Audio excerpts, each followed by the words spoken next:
Hey everyone, it's your boy Don Agati coming at you with another video. And today, I'm starting a brand new mini-series on my channel where I review every single Sonic game from the Sonic series from the past 30 years. This is the Sonic the Hedgehog Mega Review. And yes, I'm calling it the Mega Review because the Sega Genesis Mega Drive. I plan on doing every game from Sonic the Hedgehog 1 all the way to Sonic Frontiers. However, I won't be covering any of the spin-off games because, for one, I don't have most of them. And two, most of them I don't really have much of a strong opinion on. I might do other reviews on other game series between the Sonic the Hedgehog episodes, but it's not completely guaranteed, so just look out for them if I do post them. Although I do want to dedicate more time to the Sonic the Hedgehog series individually, because it defined my childhood and I used to play the games a lot, so without further ado, let's get this Sonic the Hedgehog Mega Review started. So, first things first, how did Sonic the Hedgehog come to be? Well, the first Sonic game released back in 1991 for the Sega Genesis. He was created by the talented Yuji Naka in order to combat Nintendo and the chokehold they had over the gaming industry at the time. Sega needed a mascot that could not only sell them games, but rival Nintendo's mascot, Mario, who at the time had released 4 successful games to their Super Nintendo and their NES. And thus, Sonic the Hedgehog was created, replacing Sega's old mascot, Alex Kidd at the time. That pretty much sums up the history of Sonic the Hedgehog and what he was meant to do at the time. Although I want to establish my own connection with the Blue Hedgehog, so that you guys can understand where I'm coming from when I review this game.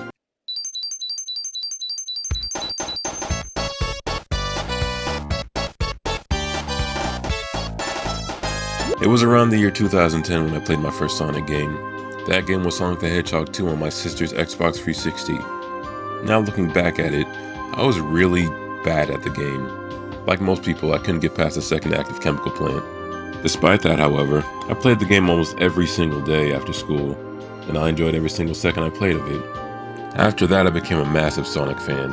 I had to get my hands on every single game I could find. After that, I got Sonic Unleashed and Sonic Adventure for the same console. I only had the demo for those 2 games, but I enjoyed them nonetheless. And after that, I kept buying more and more Sonic games. What drew me to Sonic the most was actually the character designs. I drew Sonic every single day, as well as Tails and all the other characters. I remember having Sonic and Sega All-Stars Racing for the Xbox as well. I drew every single character in that game. Then to my surprise, I found out Sonic had TV shows. The first show I found was Adventures of Sonic the Hedgehog that came out in 1993. I watched every single episode of that show in one day, I think. Now looking back, the show was kind of stupid in my opinion, but it entertained me when I was a little kid, so. Then, I found out Sonic had an anime, Sonic X. I watched all that too, and I actually thought there was a 4th season, but to my disappointment, there was only 3. Then, when I finished Sonic X, Sonic Generations for the Xbox 360 came out. I remember the launch for that game. I got the demo and I played that religiously too. When the full game of Sonic Generations came out, I played that game until my damn controller stopped working. I loved it so much. Although, embarrassingly enough, it took me like 2 months to figure out how to beat the final boss. Yeah, I wasn't the best gamer back then. So from all that, you can clearly tell that I had a diverse amount of Sonic content back in my childhood. I enjoyed both the 2D games and the 3D games to death. And with that out of the way, we can answer the question of what made the original Sonic game so good to begin with.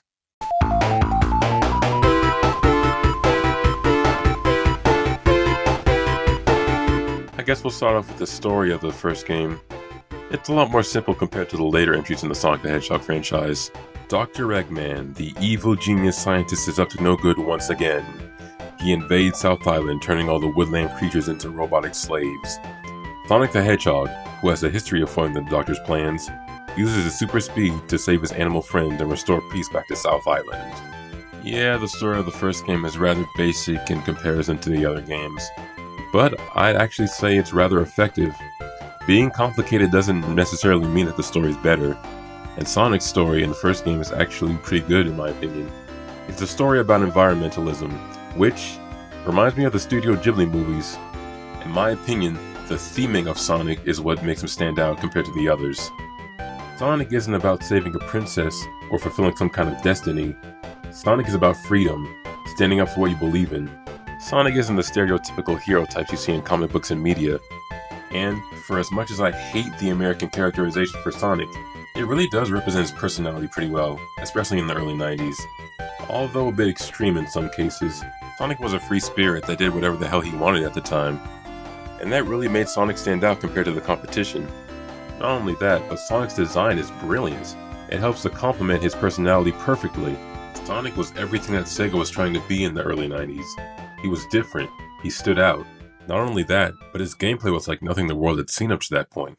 Which leads me to my next topic of discussion. Now let's talk mechanics. On the offset, Sonic is a very simple game, yet it also has a very high skill ceiling. What sets Sonic apart from basic platformers like Mario is that Sonic's movement comes in multiple forms, allowing him to have multiple movement speeds, depending on how you play. In Mario, you have a basic walk, and if you press the run button, then Mario enters his top speed. In Sonic, however, there is no run button. You have to accelerate Sonic to his top speed. This adds a layer of depth to Sonic's gameplay in which no other game had at the time. Sonic is a one-button game, though, in which you just have to run and jump, and avoid obstacles. However, unlike Mario, when Sonic goes down a slope, he curls into a ball, allowing him to gain speed over time. Similar to when he's jumping, this makes Sonic's entire body a hitbox, allowing him to crash through enemies. Similarly, when Sonic jumps, he also enters the ball state, allowing him to kill any enemy he touches. This means that Sonic can jump into enemies rather than on top of enemies. This also makes Sonic's gameplay a lot different from Mario, where you had to jump on top of an enemy. However, if Sonic touches an enemy without being in his ball state, he'll take damage, causing all the rings he's collected to scatter around the area. In my honest opinion, the ring system makes Sonic a lot more forgiving than other platformers. As long as Sonic has one ring in his inventory, he won't die. However, if you touch an enemy without any rings, Sonic will lose a life, causing him to respawn at any checkpoint you've collected. However, there are some instances where Sonic will die immediately. If he's crushed, or falls into a bottomless pit, it doesn't matter how many rings you have, Sonic will instantly die. Now, having replayed this game for this video, I find myself dying more to bottomless pits and being crushed than the actual enemies in the game. If you're experienced enough at the game, you'll find that the enemies are actually pretty simple to take down. What's more is, I find that the ring system in this game in particular is rather useful, because, unlike in other games, this game has a lot of bullshit enemy placement. Like in Labyrinth Zone, you'll have 3 of the same enemies popping out of the ground at once, and you won't be able to see that coming at all. Not only that, but I feel like Sonic 1 has the weakest level design out of the original games. And yes, that includes Sonic CD. And this brings me to my next topic of discussion. Alright, let's go over each level in the game to see what I like and don't like. The first level is Green Hill Zone. And in my opinion, this is the best level in the entire game, hands down. Looking back, you can see why they bring this level back in every single goddamn Sonic game they ever release. And in my opinion, this is the second best version of it, with Mania in my opinion having the better version. You can tell that Sega put a lot of thought into this level in particular. Green Hill is basically a giant playground where you can play with Sonic's physics and get used to the gameplay. Though I do think it's to the game's detriment that the first level is also the best level in the game, with every level after Green Hill not being able to reach the same high as this level. And that, in my opinion, applies double to the next level right after Green Hill Zone. Now, take everything good I said about Green Hill Zone and flip it on its head. That is what Marble Zone is. It's a slow, blocky, difficult platforming level. And honestly, if it was one of the later levels, I'd give it a pass. But this is right after Green Hill, man, like come on. Although I definitely do not like this stage at all, I will give it some credit. Like, you can get good enough to the point where you can skip certain sections of the entire stage. And like the entire game as a whole, you're meant to replay it and get better. As someone who's played this stage 50 to 100 times, I can usually get through all 3 acts in less than 4 minutes, so it's slow, but harmless, in my opinion. Now, Spring Yard Zone is a very odd level in my opinion. Like, it doesn't feel fully fleshed out, like the creators didn't know what to do with it, so they just put random assets all over the place. Now for me personally, I can either have a lot of fun with this level, or I can absolutely hate this level. This is the stage where I will literally die the most, and not through my own bad luck or skill or anything like that. Like, I will be playing the stage good as hell, and then randomly just get crushed out of nowhere, because I'm going too fast. That's another thing I forgot to mention about this level, and Marble Zone in particular. Waiting around on blocks Now, I know for other platformers this type of stuff is typical, but for a game like Sonic where you're meant to gain momentum through the level design, this level design does not complement Sonic's gameplay style at all. Now, I won't bash this stage too much because I generally don't find it too offensive. There's a lot of extra pathways, which is always nice to see. Not only that, but there's a lot of parts of the stage where utilizing Sonic's momentum effectively can get you to skip entire sections of the stage and get you extra lives too, which is always nice. And after all this, that leads me to the least fun level in this game, Labyrinth Zone. Now, what can I say about this stage that hasn't already been said 1,000 times? For one, this is the first stage in Sonic history that introduces water mechanics, which in other games was handled much better in my opinion. Unlike in Mario, who just has fucking infinite oxygen or some shit, Sonic uses bubbles in order to stay alive underwater. Not only that, but also unlike Mario, Sonic cannot swim. He has to platform underwater, which is much slower than it is above ground. Now, all of this in my opinion wouldn't be too bad if the level design was actually good, but instead Labyrinth Zone is a very, very linear, tight-spaced, shitty level. Did I also mention enemies pop out of the ground? And now we go on to a much, much better level, Starlight Zone, which, in my opinion, might rival and even surpass Green Hill in some aspects. Now, I do believe that Green Hill is the overall better package, but Starlight has a lot of elements that make it a really fun level in my opinion. First of all, this stage is one of the most beautiful stages I've seen in Sonic gaming in general. Now, I've always had a soft spot for city levels in general in games, but this city level in particular stands out amongst the crowd for me. Not only that, but unlike in Labyrinth Zone where I felt that the music completely went against what was happening on the screen, Starlight Zone's music complements the stage perfectly in my opinion. I've always found this stage to be a little bit of a breather before the storm, you know. Right after the painful trials of Labyrinth Zone and the agony of Scrap Brain Zone, this zone is really refreshing in my opinion, though there are a few aspects that bring the stage down in my opinion. First of all, why are there constantly fans pushing you in the opposite direction of where you're trying to go? It's annoying and I don't know why it's in the stage at all. Also, what's the deal with those bomb enemies? Like, I can't hit them, but at the same time, they can hit me from a very far range, so yeah, I don't know what the fuck to do with them things. But yeah, overall, I'd say Starlight is pretty much a highlight of the game, you know. I love it a lot.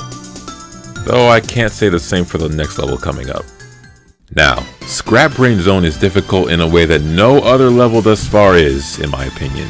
This stage is a lives drainer in which, if you go too fast, you will die. Like, there's no ifs, ands, or buts about it.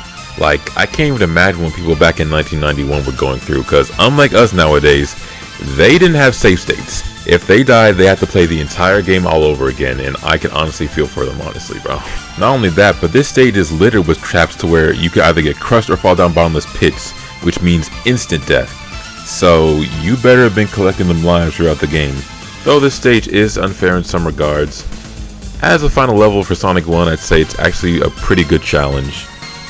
That is until the third act, which is another act of Labyrinth Zone. Though you can skip about half the stage through a nicely timed shortcut at the start, so it's not too bad in my opinion. Now, before I start talking about the final boss of the game, I want to talk about all the bosses in this game in general because I have something to say about them. Now, as someone who's played a fair share of video games in the past, and as someone who's played multiple Sonic games, let me just say this, and I'm sorry if I offend anyone, but this is just my honest opinion. Sonic bosses fucking suck, bro. And it's not like the Souls games or like Cuphead where the bosses are so ridiculously hard that they're just kinda But Sonic bosses are like on the completely opposite spectrum to where they're so piss-ass easy that it feels like an obstacle rather than a fucking challenge. Not only that, but like for Sonic bosses in particular, like Sonic has this like very particular gameplay style to where you have to use the level design in order to gain momentum and to gain speed. But the bosses don't really implement that design at all, especially in this game. Like, most bosses usually revolve around you standing around, waiting for it to attack, then going in for an attack, then waiting around, then going in for attack, and so on and so forth. The pattern just repeats itself. Now, before y'all go off in my damn comment section, I just want to say this. I think Mario bosses are worse. Like, they're even more piss-ass easy than the Sonic bosses. However, I will say that Mario bosses do implement Mario's gameplay style a whole lot better than Sonic bosses do. Now, to give credit where credit's due, I do think Sonic 1 has the second best bosses out of the original 4 games, with Sonic CD having the absolute worst bosses I've ever seen in Sonic history. The only decent boss in this game I would say is the Starlight Zone boss, because it actually implements something that was in the actual level into the boss. However, for the other bosses, especially fucking Labyrinth Zone, they're nothing but a real pace breaker, and honestly they feel more like a chore than a challenge. Now, I don't like talking bad about this game because it was Sega's first outing and obviously there was going to be flaws, but I've always felt that the bosses were the weakest point of the original games. But honestly, I'm interested to hear what you guys think about the bosses. Are they good? Are they bad? Let me know in the comments section. Now, before I go on to the final boss, I want to talk briefly about the special stages in this game. So, if you clear either Act 1 or 2 of any stage in Sonic the Hedgehog with 50 rings, a giant ring will appear at the end of the stage, allowing you to enter the special stages. This will allow you to get one of 6 Chaos Emeralds, which are necessary in order to get the true ending of the game. Now, I know people who absolutely hate these special stages, like they think it's the spawn of Satan or some shit. I, for one, have always been kind of indifferent to them. I don't like them, but at the same time, I don't hate them. In my opinion, they're not as bad as the fucking Sonic 2 special stages, which I think are the absolute worst special stages in existence. And I don't know why they keep bringing that shit back. Like, seriously, bro. The half-pipe special stages suck. Now, for Sonic 1 in particular, I've always felt that the special stages and the Chaos Emeralds themselves were rather inconsequential because, for one, the only thing that they do is give you a different ending, which I usually don't go for. And 2, they usually are just a waste of time if you don't really care about that type of stuff. Now, I usually don't have that much trouble with these special stages. Like, I can usually get it in like my first or second attempt. Like, I'm not that bad at the game to where I just fucking spend multiple minutes trying to get Chaos Emeralds that don't give you a fucking supersonic transformation. So, the Chaos Emeralds, they're rather inconsequential. Though, as someone who speedruns Sonic games a lot, I find the special stages to be a pace breaker. And honestly, I feel like in this game, they didn't really have to be there. Alright, here we are, the final boss of Sonic the Hedgehog. And it's relatively simple.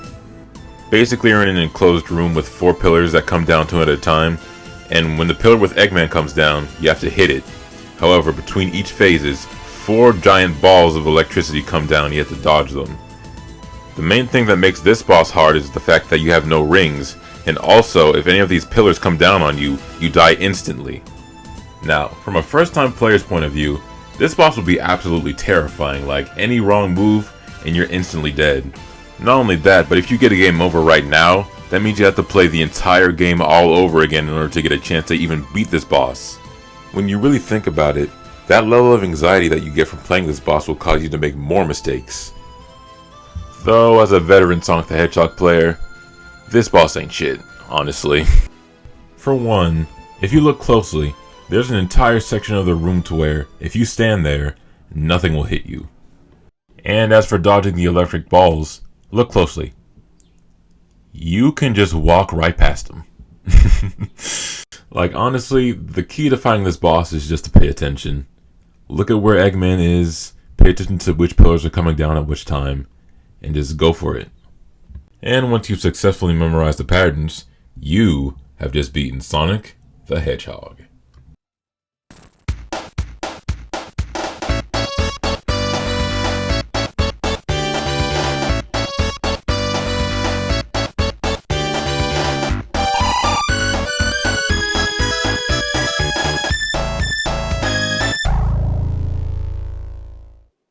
So in the end, Sonic the Hedgehog is a fantastic game. Now you might be saying, wait, weren't you just criticizing this game like hella? but that just goes to show how much I care about it. In comparison to the rest of the classic series, I definitely say this game is the weakest out of the bunch. However, as a standalone game, I think this game is fucking excellent, man. Like, come on.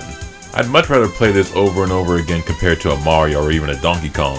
The story's great, the characters are great, the gameplay's great, the stages are mostly great, and overall the experience is great, in my opinion. And at the end of the day, that's all I can ask for from a Sonic game. Just a great experience all around. And as a Sonic fan in the modern day, I definitely need that shit. Like, come on. I love the game to death, but I definitely cannot deny that it has some flaws to it.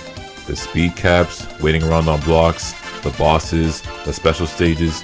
However, the appeal of replaying each stage in order to get better and better and to improve my time is what keeps me playing this game for years and years to come.